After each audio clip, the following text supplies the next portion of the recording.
Welcome to our podcast. Today we will explore a grim yet fascinating aspect of early American history, the evidence of cannibalism among the American colonists. Let's start with the Jamestown colony in Virginia, established in 1607. The colony faced numerous challenges, and the harsh winter of 1609 to 1610, known as the Starving Time, was particularly brutal.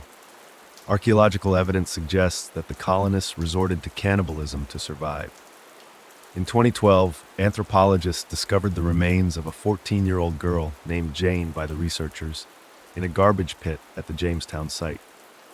The marks on her bones indicate that she was cannibalized after her death.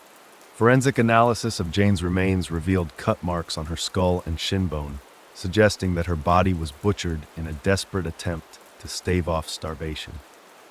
These findings were published in 2013 by the Smithsonian Institution. Primary source accounts also provide evidence. George Percy, the colony's leader during the Starving Time, wrote about the extreme conditions and desperate acts committed by the colonists.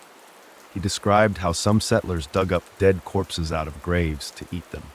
While discussing this topic, it's crucial to approach it with sensitivity.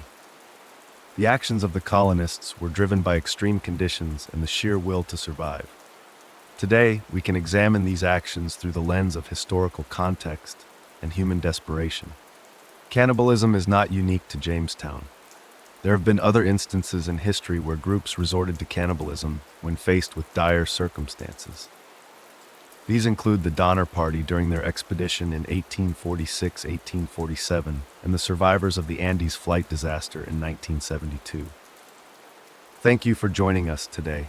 We hope this discussion sheds light on a grim aspect of early American history and encourages you to think about the extreme challenges faced by the early colonists.